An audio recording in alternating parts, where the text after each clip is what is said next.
साहब अब जुमला सुनिए। जो वक्त का मुजद्दिद होता है वो उस जमाने के वलियों का सरदार होता है। वो तमाम अपने सदी के वलियों का सुल्तान और सरदार कह रहा है। क्या कह रहा है? वाह क्या मर्तबा, वाह क्या मर्तबा, ऐ गौस है बाला तेरा।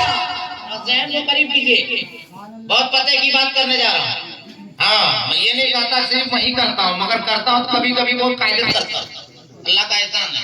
इसे ज़हन को करीब कीजिए। आला में फरमाते हैं वाह क्या मर्तबा, ऐ गौस है बाला तेरा, ऊंचे ऊंचों। ये ऊंचे ऊंचों से मतलब क्या था? सुना तो आपने कई बार से होगा, मगर समझिए पहली बात, ऊंचे ऊंचों से क्या मतलब? अगर अल्लामा असरार साहब की बिला से कोई शमशेर नगर झरिया धनबाद का आदमी आकर कहे हजरत जामे मस्जिद खाली हो गई, हमको इमाम अच्छा चाहिए, ऊंचा क्वालिटी चाहिए, तो अल्लामा असरार के दिमाग में जितना ऊंचा क्वालिटी का मौलवी होगा सब एक लाइन से खड़ा होगा। बात सही है गलत? अगर हमें कोई बोले अल्लामा फोन करे कि मौलाना अलाउद्दीन अहमद कादरी बड़ी कॉन्फ्रेंस है गौसे आजम के नाम पे, बड़ा खतीब चाहिए, तो हमारे जहन में जितना बड़ा खतीब है सबका नंबर आएगा, सबका जहन में आएगा ना। बोलो सही है गलत? अगर किसी डॉक्टर से आप पूछे कि हमारे फैमिली में एक बड़ी बीमारी हो गई है, कोई बड़े डॉक्टर का नंबर दो, तो उस डॉक्टर के जहन में जितना बड़ा डॉक्टर होगा सबका नंबर आएगा। इंजीनियर से पूछिए यही कैफियत, आलिम से पूछिए यही कैफियत, इमाम से पूछिए यही कैफियत। और ये ऊंचे ऊंचों का लफ्ज इस्तेमाल कौन कर रहा है? जो अपने सदी के अल्लाह के वलियों का सुल्तान है। अब आला बजवजा जाऊंगा और मैं किराम से, अब आला हजरत के दिमाग में कौन लोग होंगे जो गौसे आजम की बारगाह में का वाह क्या मर्तबा, ऐ गौस है बाला तेरा, ऊंचे ऊंचों के सर।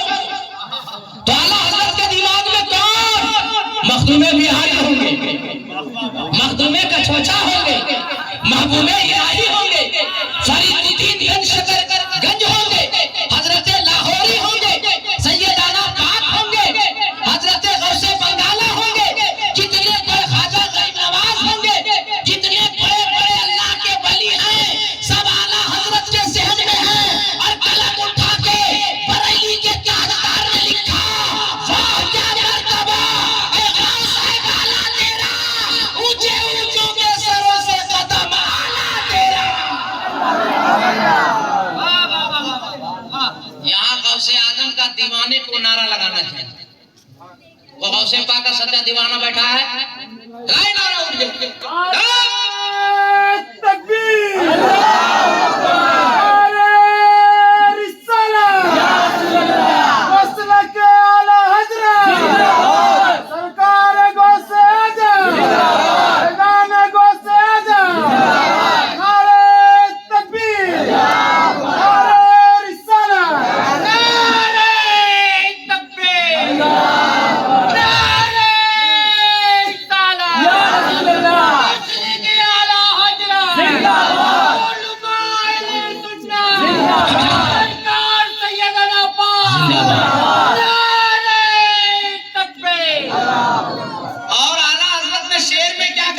ऊंचे ऊंचों के सरों से सर। आला हजरत आप बताइए ना कि गौसे आजम है, दूसरा कौन बताएगा कौन? ऐसे वैसे बताएंगे, वो भी गौसे आजम के बारे में। तब आला हजरत जो मुजद्दिद है, अपने सदी के वलियों का सरदार और सुल्तान है, वो फरमा रहे हैं सर भला सर भला क्या कोई जाने कि है कैसा तेरा, सर भला क्या कोई जाने कि है कैसा तेरा, औलिया मलते हैं आंखें वो है तलवा तेरा। सर का अंदाजा कौन लगाएगा? ए गौसे आजम आपका तलवा ऐसा है कि अगर उस तलवे से कोई अल्लाह का वली अपनी आंखें मल ले और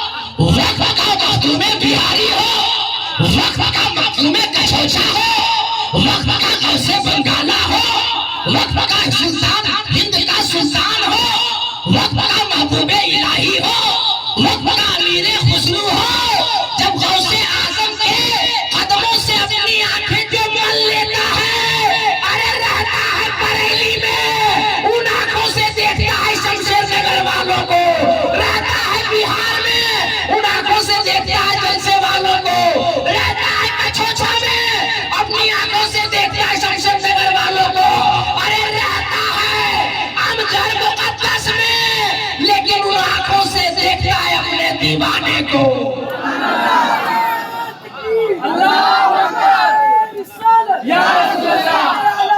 जिंदाबाद जिंदाबाद जिंदाबाद जिंदाबाद जिंदाबाद। सर भला क्या कोई जाने के है कैसा तेरा, औलिया मलते हैं आंखें वो है तलवा तेरे। जब तलवा का आलम ये है तो सर का आलम क्या होगा? और कह रहा कौन, बता रहा कौन, जो अपने सदी के तमाम अल्लाह के वलियों के सुल्तान, कोई दूसरा नहीं कह रहा। और एक पते की बात बता दूं, और सुना होगा आपने, बहुत सुना होगा, मगर नुक्ता जो मैं निकाला उसको सुनिए भाई, उसको सुनिए ना। कैफियत और जज्ब की कैफियत में जब आए गौसे आजम, फरमा दिया कि मेरा कदम तमाम अल्लाह के वलियों की गर्दन। सैकड़ों बार आपने हमारे उलमा से सुना भाई, गौसे आजम ने जज्ब की कैफियत में क्या फरमाया, मेरा कदम तमाम अल्लाह के वलियों की गर्दनों पर। इसी हिंदुस्तान का राजा, हम सबका खाजा, अताए रसूल खाजा मोइनुद्दीन चिश्ती अजमेरी संजरी, खुरासान के जंगल में खौम इबादत में मशगूल है। और जब सारी इबादत हुए, गौसे आजम ने बगदाद की सरजमीन से ये नारा लगाया, ये आवाज लगाई कि मेरा कदम तमाम अल्लाह की वलियों की गर्दनों पर। जब इबादत से फारिग हुए ख्वाजा गरीब नवाज, तो जवाब दिया, ए मेरे गौसे आजम, आपका कदम गर्दन पे ही क्या, मोइनुद्दीन अपने सर और अपनी आंखों पर रखने के लिए तैयार है।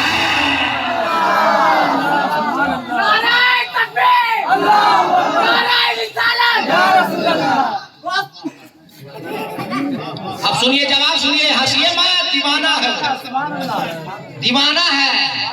अरे किसी की हिम्मत करके नाम तो लिया, हंस रहे वो लोग, तुम लोग सोचो कि अभी तक नहीं लिया, किसी तरह वो लिया तो सोचे वो जो नहीं लिया। और हम लोग डरते हैं, शर्माते हैं अल्लाह रसूल के नाम लेने से। कसम खुदा की, एक बार सुभान अल्लाह कहोगे ना तो जबान सवाब के हकदार हो जाओगे। और नारा लगाना किसी दुनियादार की सुन्नत नहीं, हजरत जिब्रील की सुन्नत है। ये नारा लगाने से नहीं शर्माना, हंसना चाहिए। मेरे साथ नारा लगाइए, नारे तकबीर, नारे रिसालत, अल मदद गौसे आजम। इसको उठा दीजिए, गिरेगा। सलाम अलैकुम। अगर थके हैं तो घर जाकर आराम कीजिए। हाँ, हिंदुस्तान का वाहिद खतीब का नाम मौलाना कादरी है कि मैं टेंशन लेता नहीं हूँ, मिला जुला के दूसरे को दे के चला जाता। हाँ, नींद आ रही घर में सोई। एक आदमी होगा या 1000 आदमी होगा या 1 लाख आदमी होगा, मौलाना कादरी उसी रंग में तकरीर करेगा। मैं जानता हूँ कि यह महफिल किसी दुनियादार के नाम पर नहीं है, मदीने के ताजदार के नाम। अब गौसे आजम की बारगाह में जब अरीजा लगाया गरीब नवाज ने कि गौसे आजम आपका कदम गर्दन पे नहीं, मोइनुद्दीन सर पे और अपनी आंखों पर रखने के लिए तैयार है, तो गौसे आजम ने फरमाया, मोइनुद्दीन जा, मैं तुझे हिंदुस्तान का बादशाह बना दिया। वाह क्या मर्तबा है, ऊंचे ऊंचों के सरों से कदम आला। और एक शेर की तशरीह कर दूं क्या? अरे बोर आप लोग नहीं हो रहे ना? नहीं हो रहा? हाँ, मुझे पता चल गया, मैं बैठा हूँ, मेरा दिन रोजाना यही काम। मैं पढ़ लिया कि आप लोग तकरीर सुनने वाले, तकरीर ही सुनिए। हाँ, ऐसे तो पूरे मुल्क में मैं 2 बजे के बाद के लिए खतीब हूँ, जब आदमी कोमा में चला जाता, लेकिन यहाँ तो सब फिट और हिट लग रहा है। वो काम तो है नहीं डायरेक्ट समझाने और सुनाने का, है कि नहीं भाई? तकरीर कर दूं, एक शेर की तशरीह कर दूं, बोलो ना भाई, तो तड़प के सब लोग हाथ उठा के बोलो या रसूल अल्लाह। अल्लाह जितने लोगों ने हाथ उठा के तेरे महबूब का नाम लिया उन सबों को बगदाद शरीफ बुला ले। बार भी जो ने उठाया वो फंस गया। कितना मौका दे आप लोग, समझ जाइएगा, फिर मौका देंगे। एक शेर की तशरीह करके फिर तकरीर शुरू करें। आला हजरत ने इसी मरतबत पाक में शेर लिखा, क्या दबे जिस पे हिमायत का हो पंजा तेरा, क्या दबे जिस पे हिमायत का हो पंजा तेरा, शेर को खतरे में लाता नहीं कुत्ता तेरा।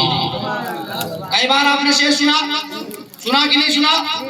कोई प्रॉब्लम है? नहीं कोई प्रॉब्लम है ना? प्रॉब्लम है तो बताओ। बढ़िया, सामने बढ़िया। हाँ भाई, कमेटी वाला बुलाता है, खिलाता है, नजराना देता है, तकरीर सुनता ही नहीं। और भाई चाय पिला, पान खिला, कोई आ रहा माला पीना, फलना करो, ढेकना करो, तकरीर खत्म भाई। सुनना कोई दिक्कत नहीं ना, जो सब काओ समझेगा, काओ संभालेगा, हम और आप क्या संभालेंगे? आपका काम था बुला देना, सजा देना, चलाना उसका। और चल रहा है कि नहीं चल रहा? कसम खुदा की, लाख रुपया खर्च करता है, वो जलसा इतना कामयाब नहीं होता जितना मैं आज देख रहा हूँ।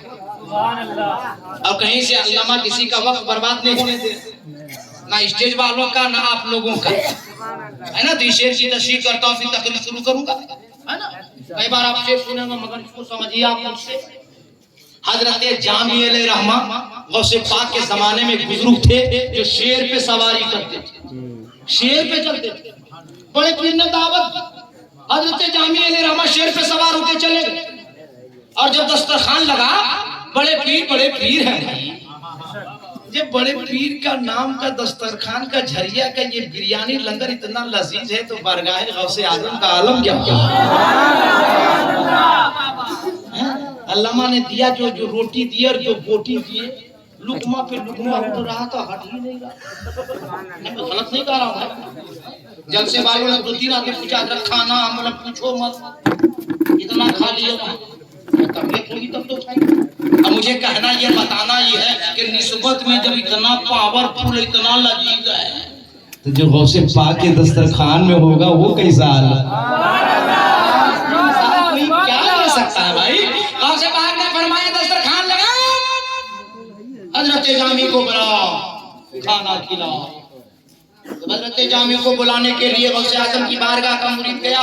गौसे आजम के मुरीद ने कहा, जामी चलिए, बड़े पीर का हुक्म है, खाना खाइए। हजरत जामी ने फरमाया कि बड़े पीर को मालूम नहीं है कि मैं शेर पे सवार होके आता हूँ, जब तक शेर नहीं खाएगा हम कैसे खाएंगे? बड़े पीर है ना, रोशन जमीर है ना। जाके मुरीद ने आके कहा, हुजूर जामी रहमा ने ऐसा कहा, गुहाल में बंद है, नाम नहीं लेंगे, माहौल खराब है। गुहाल में क्या बंद होती है, समझ आइए? समझिए, और गुहाल में बंद है, गुहाल फारसी लफ्ज़ है। बड़े पीर ने फरमाया गुहाल में बंद है, जाओ और शेर के हवाले कर दो। शेर जब अपनी खुराक बना ले तब जामी को खाना खिला दे। कुछ उलमा, हम किसी के भाई हैत नहीं करते, नहीं, तकदीर नेमत के तौर पे लोग बोलते हैं गौसे आजम के बारे में कुत्ता बारे में गौसे आजम में नहीं रहता, किताबों में है वो कुत्ता गौसे आजम के मोहल्ले के गली में रहता है जी, ये तारीख है। मोहल्ले के गली में जो कुत्ता रहता था गौसे आजम के, वो कुत्ता पीछे पीछे, आगे आगे मुरीद, और पकड़ के ले जा रहा खुराक। समझ गए ना भाई? समझ गए? नहीं समझ? अरे शेर क्या खाता है? समझ गए? बोलिए। आगे आगे मुरीद, पीछे पीछे खुराक, उसके पीछे पीछे कुत्ता। और जहां शेर बंद था, खुराक को अंदर किया मुरीद ने। और शेर की आदत है शिकार बनाने से पहले जमीन पे पंजा मारता जी। शेर की खूबी अगर आप लोग पढ़े होंगे तो जानते होंगे, शेर के अंदर 2-3 खूबी। किसी का शिकार किया भी खाता नहीं, सुन लीजिए आप, इसीलिए मोमिन को शेर दिल कहा जाता है। सुभान अल्लाह। ये भी सुन लीजिए आप। किसी जानवर को की मिसाल क्यों नहीं दी गई? शेर की क्यों? शेर दूसरे का जूठा नहीं खाता, भूखा रह जाएगा महीनों मगर दूसरा का जूठा नहीं खाएगा, खुद शिकार करेगा, खुद खाएगा। जब शेर जमीन पे पंजा मारा, ताकत लगाया कि अब यहाँ से पंजा जमाई करके झपकेंगे, खुराक बनाएंगे, वो कुत्ता जो गौसे आजम के मोहल्ले के गली में पल रहा था, निगाह पड़ी कि गौसे आजम की बारगाह में रहने वाली खुराक अपनी खुराक शेर बनावे। शेर का पंजा जमाई से पहले कुत्ता उछला और शेर के जबड़े को पकड़ा और जमीन पे उठाकर पटक दिया। आज इस वाक़ये पर बरेली के शहंशाह की नजर पड़ी, कलम उठाया, शेर लिखा, क्या दबे जिससे हिमायत का हो पंजा तेरा, शेर को खतरे में लाता नहीं कुत्ता तेरा। बारगाह गौसे आजम के महल्ले का कुत्ता भी उस वक्त हमला नहीं करता जब तक के गौसे आजम की बारगाह में रहने वाले पर कोई हमला का इरादा नहीं करता। शमशेर नगर के कादरियों, गौसे आजम के गुलाम और गौसे आजम की औलाद से मोहब्बत करने वालों, जब गौसे आजम के महल्ले के गली का कुत्ता का जब ये आलम है तो गुलाम का आलम क्या होगा? हम तो गुलाम है ना भाई, और आला हजरत और कोई नहीं, आला हजरत कह रहे हैं। सुनिए एक चीज मैं बताता हूँ, वहाँ बात उठी थी, हजरत के प्रोग्राम चला रहे थे, मैंने एक बार अर्ज भी किया हजरत की बारगाह में कि कुछ चलते हैं, हजरत बयान करते हैं, तो हजरत ने कहा क्या मैं कम पिला रहा हूँ क्या? हजरत का जुमला था, इसलिए उठाने मैं कम पिला रहा हूँ क्या? हम लोग कम है लेकिन आपके पिलाने में बड़ा दम है, और ये बहुत अहम है, इसलिए हजरत आप यहीं पिएंगे। अब उनके सारे वाकयात में एक बहुत अच्छा जहन में एक बात आ गई थी हजरत, उसको मैं सोचता हूँ सुना दूं, फिर मैं तकरीर शुरू करूँ। तड़प कर बोल दीजिए, तड़प के, तड़प के। अल्लामा साहब जब भी किरकिरिया मजमा हो झरिया में घूमने वाली कुर्सी लगी भाई, ये तो एक तरफा है ना, घूमने वाली कुर्सी नहीं आती। अगर हमको जरूरत पड़ती तो मैं इधर जाता, जरूरत पड़ती तो मैं इधर घूमता, और जरूरत दोनों तरफ नहीं पड़ती तो मैं डायरेक्ट रहता। इस तरह मजमा अक्सर हम लोग को कलकत्ता में मिलता है, लेकिन आज मुझको एहसास हो गया मेरा धनबाद झरिया कलकत्ता से कम भी नहीं है। अब 26 तारीख को संतरागाछी में बोलना है, अगर तिरकोनिया मजमा हुआ तो हम बोलते हैं तुम ही लोग आ जाता है का झरिया चलो दिखाऊंगा,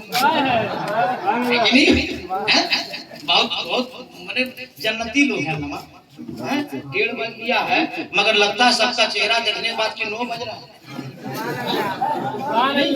सुन लीजिए, जलसे में 2 किस्म के लोग आते हैं, एक दीवाना एक सियाना।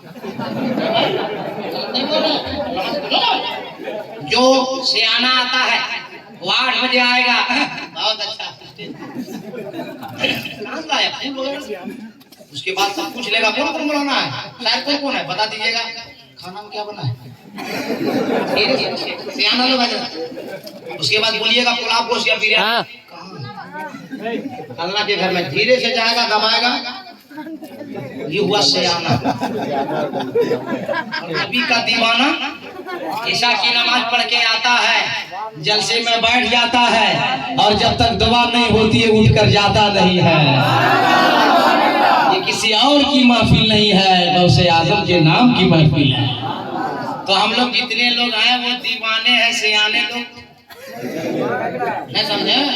अच्छा रात में 2 ही जागता है, दीवाना सियाना, एक उधर का सियाना एक इधर का दीवाना है कि नहीं? तो हम लोग दुनियादार नहीं है, आशिके अहमदे मुख्तार हैं। आप लोग ताजा दम हो गए, बीच बीच में कुछ इसलिए हम छोड़ दे रहे हैं ताकि आप लोग कोमा में ना जाए। बात समझ रहे? 1:30 बजने वाला है ना, फ्रेश रहेगा, माल अंदर जाएगा, है कि नहीं? आप सुना दे, वो बात भी याद आई हमको। अरे बोलो सुना दे, गौसे आजम के 6 पुश्तों से पहले होता है ना, पीर, दादा पीर, लकड़ पीर, पकड़ पीर, चकड़ पीर, 5 पीर, 6 पीर, तो 6 पुरुष से पहले हजरत जुनैद बगदादी, ये गौसे आजम की 6 पुरुष के पहले पीर है गौसे आजम के। जब गौसे आजम के ये आलम है तो जुनैद बगदादी का आलम क्या हो? बात सुन लीजिए, आज बहुत पते की बात याद आ गई है। जुनैद बगदादी का जमाना है और एक फतवा शाह हुआ बगदाद में। अल्लाह का करम है, बारगाह में मेरी हाजिरी की जी, दिल बात हो जाता है। हजरत ने भी फरमाया कि मौलाना काजी दुआ कीजिए, बगदाद जाने वाला मैं आप लोगों को भी आगाह करके जाता हूँ कि अल्लाह अगर लाख रुपया दिया बगदाद जाएंगे, नियत बगदाद की करेंगे, करबला भी जाएंगे, नजफ अशरफ भी जाएंगे। और कसम मेरा दावा है, या जिम्मेदार स्टेट है, जिम्मेदार उलमा शोरा बैठे पूछिए, जितने बड़े बड़े नाम पढ़ते हैं और सुनते हैं सारे लोग बगदाद में लेटे हुए। सही बता रहे हैं? एक नाम पूछ के हमको बताइए, चाहे वो मूसा रजा हो, चाहे वो मूसा काजिम हो, चाहे इमाम आजम हो, चाहे इमाम यूसुफ हो, चाहे शहाबुद्दीन सहरवर्दी हो, वो एक नाम बताइए हमको। चाहे वो इमाम गजाली हो, चाहे बहलुल खाना हो, एक नाम बताइए हमको। सारे लोग बगदाद में आराम फरमाए, जितने बड़े नाम सुनते हैं। जुनैद बगदादी का जमाना है। एक फतवा आया है, बहुत गौर से सुनिएगा, दुआ दीजिएगा इंशाल्लाह, तड़प जाइएगा। एक फतवा आया बगदाद में कि अल्लाह सब गुनाह माफ कर देता, शिर्क क्यों नहीं माफ करता? हज़रत ने ये फरमाया था, अल्लाह सारे गुनाह को माफ फरमाता, शिर्क क्यों नहीं माफ करता? सारे बगदाद के मुफ्ती लोग सिलेंडर हो गए, किसी को जवाब ही नहीं मिल रहा था। 1 महीना से ज्यादा वक्त गुजर गया। ये फतवा हुजूर जुनैद बगदादी के बारगाह में दिया कि हुजूर एक फतवा आया है कि अल्लाह सारे गुनाह को माफ फरमा देगा, मगर शिर्क को क्यों नहीं? अल्लाहु अकबर। जुनैद बगदादी के भी दिमाग में जवाब नहीं आया, मगर जुनैद बगदादी का एक मुरीद है, वो अपनी बीवी को कई महीने से परेशान कर रहे थे कि सुनो ना, हम एक और निकाह करना चाहते हैं। कौन बोला? जुनैद बगदादी के मुरीद अपनी बीवी से। तो बीवी ने कहा कि निकाह कर लीजिए, मगर एक शर्त है, हमको तलाक दे दीजिए या हमको मरने दीजिए। तो मर्द बोला नहीं, तुमको भी रखेंगे और एक और निकाह करेंगे। बोला हम ये नहीं होने देंगे। मामला चलता रहा, मियाँ बीवी का मामला है। तो एक दिन मुरीद को दिमाग में बात आई कि ये मुरीद किससे है? बोला सुन है, तुम किससे मुरीद है? बोले जुनैद बगदादी से। बोला हम भी तो उन्हीं से मुरीद है। तो पीर साहब बोलेंगे तो मानेगी कि नहीं? देखिए औरतों का मजाज है, सबकी बात काट देगी। मुरीद अगर पीर साहब बोल दिए हैं तो रहे या जाए वो बात माने। बोलो सही है गलत? कहा चलो जुनैद बगदादी कहेंगे मानेगी। बीवी ने कहा मान लेंगे। अब दोनों मियां बीवी चल रही है, हजरत जान टेंशन में बगैर खाए पिए नमाज पढ़ के मस्जिद के कोने में गया, अल्लाह जवाब लाए तो लाए कैसे? अब दोनों गए, मुरीद और मुरीदा सलाम किया। मुरीद ने कहा हुजूर वो कुरान शरीफ में है ना कि एक शादी करो, 2 करो, 3 करो, 4 करो, आयते करीमा पढ़ी। तो जुनैद बगदादी ने कहा हाँ, तो कुछ ख्याल तुम्हारा है क्या? बोला हुजूर जैसा हुक्म हो। जुनैद बगदादी अलैहिर्रहमा भी जवाब देने वाले थे। उस औरत ने कहा हुजूर बस कीजिए, जवाब देने से पहले इस गरीब का एक अरीजा तो सुन लीजिए। हाँ बोलो। बोला हुजूर मेरा शौहर भी आपसे मुरीद है, मैं भी आपसे मुरीद हूँ। कुरान का ऐलान है, एक शादी करो, 2 करो, 3 करो, 4 करो, अगर अल्लाह ने तुम्हें औकात दिया है, अगर वो ताकत रखते हो तब। मगर हुजूर अगर शरीयत मुस्तफा में, 1 करोड़ का जुमला ये है। औरत जवाब बोल रही कि अगर शरीयत मुस्तफा में ये इजाजत होती कि मैं अपना चेहरा खोलकर आपको दिखा सकती तो मैं अभी निकाब खोलकर अपना चेहरा आपको दिखाती हजरत कि मैं कितनी खूबसूरत हूँ, कितनी हसीनो जमील हूँ, कितनी खूबरू हूँ। मगर नबी की शरीयत ने मना फरमाया है, गैर मर्द के सामने चेहरा मत खोलो, गैर मर्द के सामने अपना चेहरा न दिखाओ, वरना मैं दिखाती हुजूर कि मैं कितनी हसीनो जमील हूँ। बगदाद की औरतें ये ताना देती है कि काश वो मेरे तरह खूबसूरत होती। हुजूर आप ही फरमा दीजिए कि अल्लाह ने मुझे इतना हसीनो जमील बनाया है, इतनी खूबसूरत मैं हूँ, इतनी सुंदर मैं हूँ, मैं सब कुछ बर्दाश्त कर सकती हूँ, मगर अपनी खूबसूरती के सामने अगर मेरी सौतन आ जाए ये मैं कैसे बर्दाश्त करूंगी। जुनैद बगदादी ने ये जुमला सुना तो सर लगाया ला इलाहा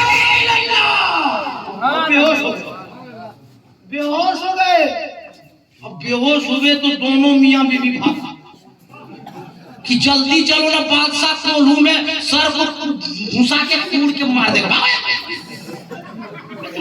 दादी बेहोश हो गए, समझ में आ रहा? दोनों मियां बीवी भागे। दूसरा मुरीद आया, पानी वानी छिड़काव किया, जुनैद बगदादी को होश आया, कहा लाओ पकड़ के लाओ, उम्मत को लाओ, उस औरत के लाओ। बोलो हजरत किसको ला? लाखों मुरीद नाम किसको ला? बोला भी जो आया 3 महीने से जो बगदाद का मसला नहीं हल हो रहा था, उस औरत ने हल कर दिया। शमशेरनगर वालों, अगर तकरीर सुनना पसंद करते हो तो मौलाना कादरी का जुमला संभाल के रखो जिंदगी में। जुनैद बगदादी ने तारीखी जुमला फरमाया था कि जब एक औरत अपनी खूबसूरती के सामने, अपने हसीनो जमील होने के सामने सौदर बर्दाश्त नहीं कर सकती है, तो अल्लाह इतना हसीनो जमील है, खल्ला के तो आलम है, दुनिया में सबसे ज्यादा खूबसूरत रब है, वो अपने अलावा कोई दूसरा खुदा मानेगा, वो शिर्क को अल्लाह कैसे माफ फरमा देगा?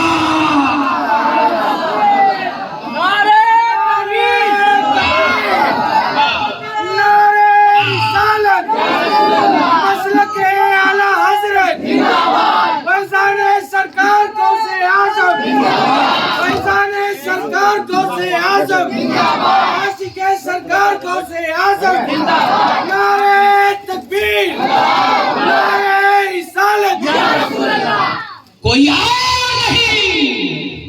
सदी का मुजद्दिद कह रहा, वाह क्या मर्तबा, गौस है बाला तेरा, ऊंचे ऊंचों के सरों से कदम आला तेरा।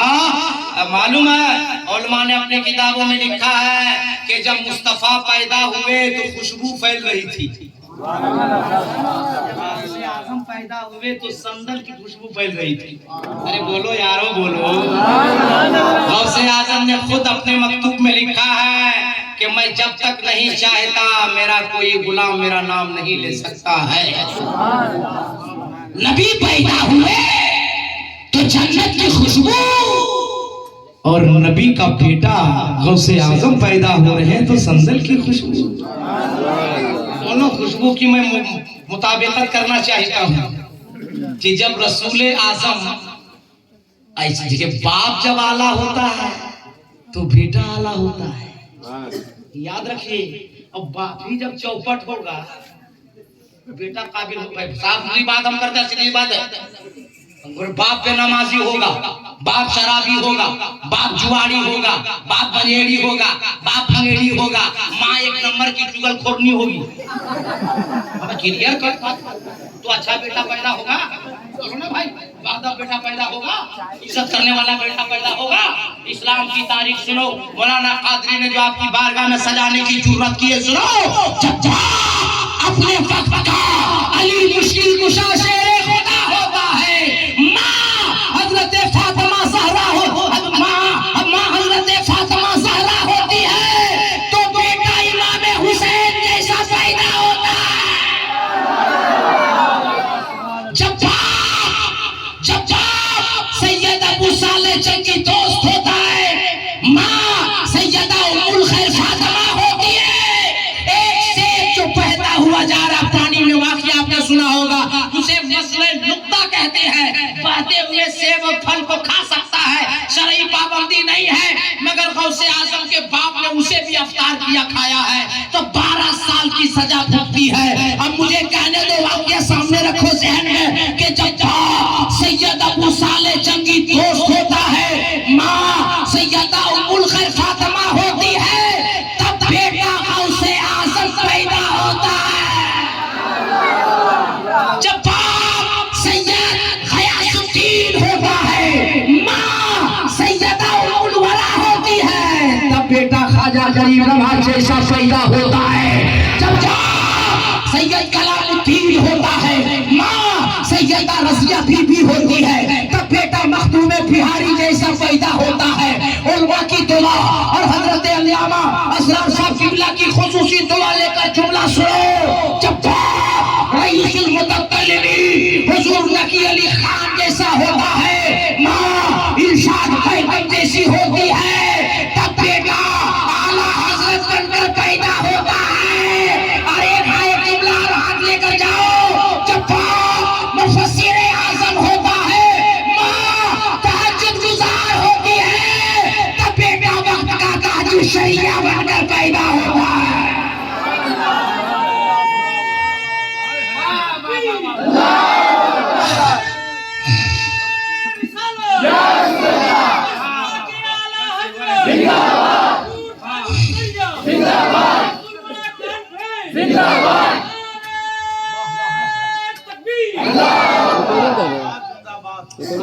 इमाम की मोहब्बत में प्रोग्राम कर रहे, आपका प्रोग्राम करना रायगा नहीं होगा।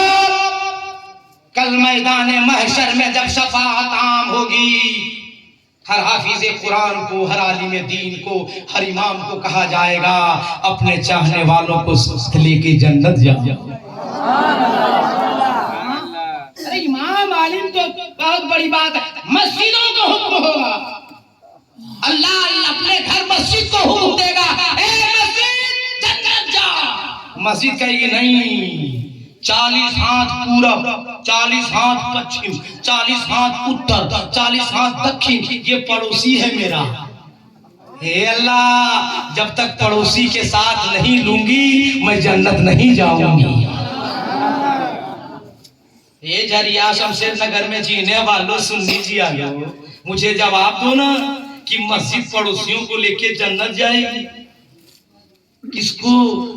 जो पांचों वक्त मस्जिद में आता जाता उसको ना, और जो बिल्कुल डिलेट मारे हुआ नहीं, क्लियर कट करो हाँ? इसलिए खुदा के वास्ते घर आना जाना कम करो, मस्जिद आना जाना ज्यादा करो।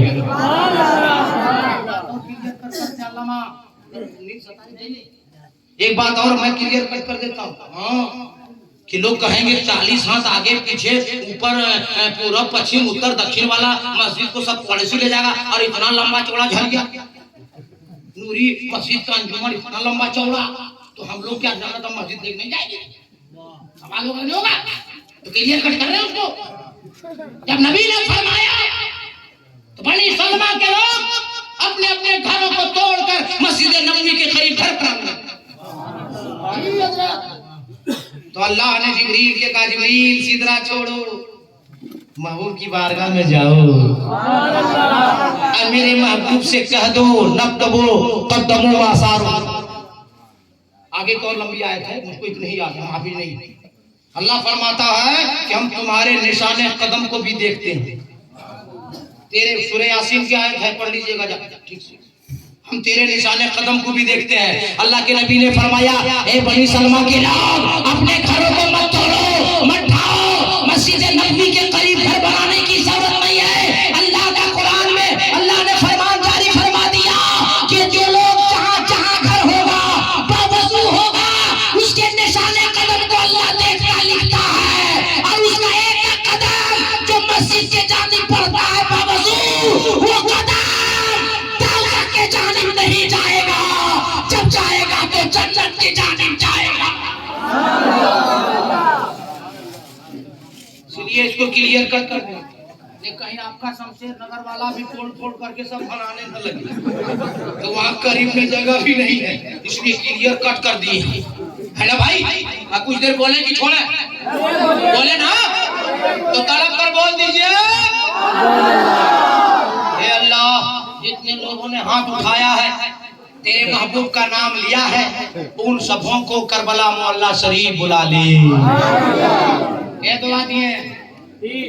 दिमाग खुश कीजिएगा, 2-4 और देंगे, और नहीं खुश कीजिएगा यही दुआ हम कल मालदम दे देंगे। मेरा काम ही है दुआ देना, तो बात मानिएगा। भैया कोई प्रॉब्लम है? हेलो, सलाम अलैकुम, कोई दिक्कत? आइए, क्या नाम है? सुभान अल्लाह, समीर में बैठिए। तो हम कुछ देर बोले? अरे बोलो ना भाई, कुछ देर बोले। सरकार के दादा खाने काबा के मुतवल्ली हैं, और उससे मक्का ने पूछा, हे खाने काबा के मुतवल्ली, आपके घर से भीनी भीनी भीनी भीनी भीनी भीनी खुशबू आ रही है, ये खुशबू कहाँ से मंगाई है? शाम से, मिस्र से, दमिश्क से। नबी के दादा है खाने काबा के मुतवल्ली हैं, जवाब देते हैं रऊसे मक्का को कि मैंने कोई खुशबू नहीं मंगाई, हो सकता है मेरी अहलिया मोहतरमा मंगाई हो। घर जाता हूँ, पता करता हूँ, फिर तेरे को एड्रेस बताता हूँ। नबी के दादा घर आते हैं, खाने काबा के मुतवल्ली हैं, अपनी अहलिया मोहतरमा नबी की दादी से पूछते हैं, जी सुनो ना, कोई खुशबू लाई हो क्या? रऊसे मक्का पूछ रहा है। सरकार की दादी ने जवाब दिया, ना मैं तो कोई खुशबू नहीं लाई हूँ। सरकार के दादा सहन में बैठे हैं, आवाज देते हैं बेटी आमिना। नबी की माँ हाजिर होती है। नबी के दादा पूछते बेटी आमिना रोग से मक्का का सवाल है बेटी, मेरे घर से भीनी भीनी खुशबू जाहिर हो रही है, कोई खुशबू मंगाई है बेटी? नबी की माँ आमिना खातून फरमाती है दादा जान आज तक आपके घर से बाहर कदम नहीं निकाली हो, कई महीना पहले आपका बेटा भी दुनिया छोड़कर जा चुका है। और माँ से पूछो जब नबी अपनी माँ आमिना के शिर में नाज पे थे तो हज़रत अब्दुल्ला का इंतकाल हो गया था। नबी की माँ आमिना खातून फरमाती है दादा जान आपका बेटा भी दुनिया से जा चुका है, आपके घर से मैं बाहर कदम नहीं निकालती हूँ तो मैं खुशबू कहाँ से लाऊंगी, मुझे कौन देगा? अब नबी के दादा फरमाते बेटी आमिना रहू से मक्का का सवाल है, क्वेश्चन है, पूछ रहा है, मेरे घर से भीनी भीनी खुशबू आ रही बेटी आमिना, हम क्या जवाब दे? शमशेर नगर में जीने वालों सुन लीजिए आयो, एक जवाब जो नबी की माँ ने दिया था उसे सुनो, नोट करो, जिंदगी में इनकलाब पैदा करो। नबी की माँ बिना खातिर रोने लगी और रोते रोते फरमाती है दादा जान मैं कुछ नहीं जानती हो, मगर जब से ये बच्चा